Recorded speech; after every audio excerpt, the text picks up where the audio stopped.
we are going to discuss on the lab diagnosis of staphylococcal infections. For this we need specimens. The specimens include pus from wounds or lesions, then sputum in the case of respiratory infections or bronchitis or sinusitis or respiratory infections. Sputum is a sample taken. Then feces in the case of food poisoning, staphylococcal food poisoning. Then in the same case vomit can be taken. Then blood in the case of bacteremia or septicemia. Then midstream urine in the case of urinary tract infections. Then an anti-dial nasal swabs or paranasal swabs can be collected in the case of respiratory tract infections. Then after the sample collection, next step is the direct microscopy. The direct microscopy is by the gram staining. The gram staining demonstration of the cluster forming gram positive cocci.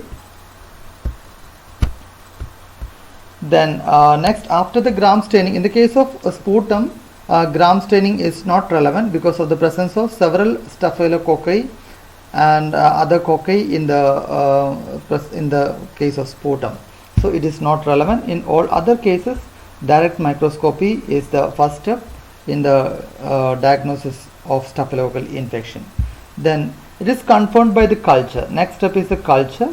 Then confirmed by the culture by using different types of media. McCongie or any of the selective media can be used. Blood agar is a commonly employed medium for the isolation from different samples. Then after isolation, the cultures are confirmed, identified by routine biochemical test, and coagulase test can be done for the confirmation. Then after identification of the organism, proper antibiotic sensitivity test is done for identification of the proper antibiotics. Then for the advanced testing, DNA fingerprinting can be done, or the PCR or ELISA can be done for the further identification of further for the research purposes.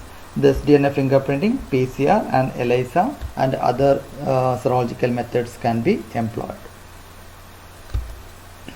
Then the treatment is the most important.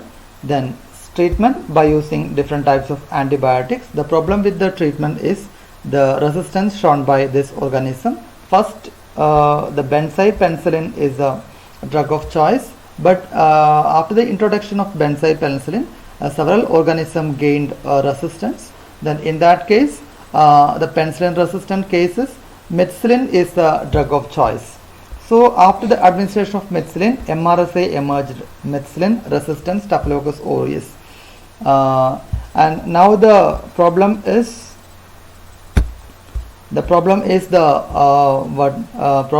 spread of this MRSA globally, posing problem in treatment.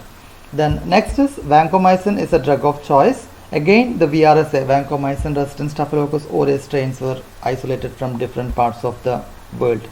Then in other routine cases, bacitracin is administered, is an antibiotic of choice. Then in the case of wound infections, chlorhexidine is used as an antiseptic. Okay, rifampicin is also used or administered orally for the treatment of caries. So that's all about the treatment, and that's all about the organism Staphylococcus aureus. Thank you.